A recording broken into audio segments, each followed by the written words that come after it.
Free will choose love is about taking away all the bullshit. All the bullshit, all of the arguments that we have for why we cannot love. And there's so many of them. But it's taking them all away and being like, Daniel, you have free will. You can choose love. And I like this a lot because often when we actually do the opposite and we're like, we don't have free will, we're going to find this perfect method of getting this group of people to love, it actually just annoys them and gets them to be like, well, if you don't even think that I have free will, why the fuck would I even want to love? So don't do it to yourself. Don't tell yourself that you don't have free will, that, you know, you have to take all of these steps to get to love. You don't have to. You have free will, you can love. So when that seems impossible, what's going wrong?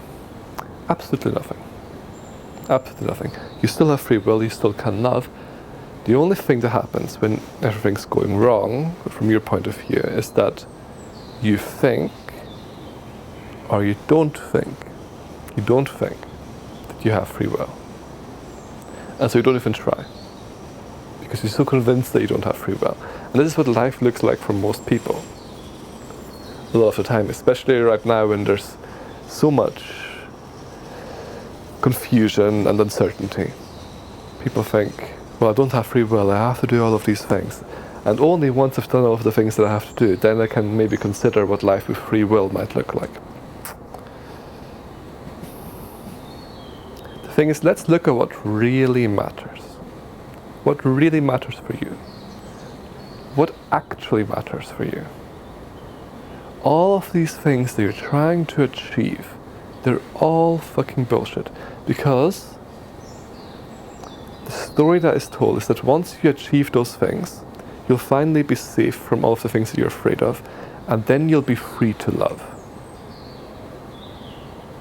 So all of the things that you're trying to achieve, that you're trying to get to, that you're trying to prevent, this is actually the thing, like all of the things that you're trying to prevent, when you finally managed to prevent them, which will never happen, but hypothetically, if you manage to prevent them, then you'd be able to look at and focus on what really matters, which is love. When you realize that what really matters is love, you can just let the other things be. The other things that are all about focusing your life on bullshit, basically. Focusing your life on preventing things that you can never prevent. So instead, what we can do is we can be like, well, I have free will and I can love. And actually at the core of that realization is just simply this, that, and this might sound a bit brutal, but that it's okay if you die. Because all of the fear is based on ego, this fear of self-destruction, this fear of death, right? This thing of like, what if I die? It's like, that was what fear is. Fear is this spending your time in pain trying to prevent the inevitable, which is your death. Which is fine, it's fine. But it's just, it's painful, it's not really focusing on what really matters, which is love. And when you're focusing on this idea that you're allowed to just choose love, then everything starts to become magical, and nothing starts to be guaranteed.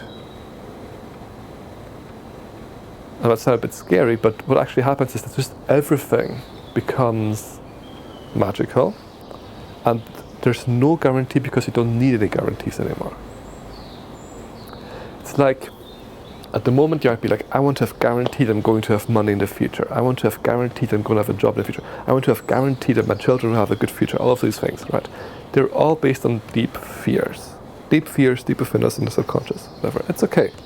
But that's what they're based on. And when we start to love, and when we start to just feel good about ourselves, in any given situation,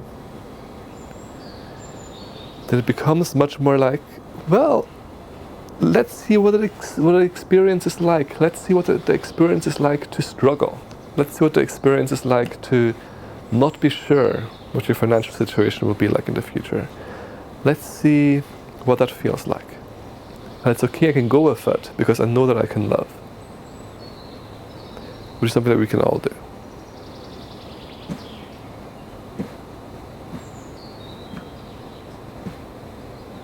Choose love. It's choosing love.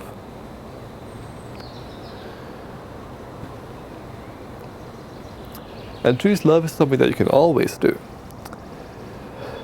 But I'd highly recommend not waiting to choose love until you have prevented all of the things that you're afraid of. To just be like, maybe I'll choose love a little bit today. Not because I have to, but because I want to. I'm Daniel Lee. Talk to you soon.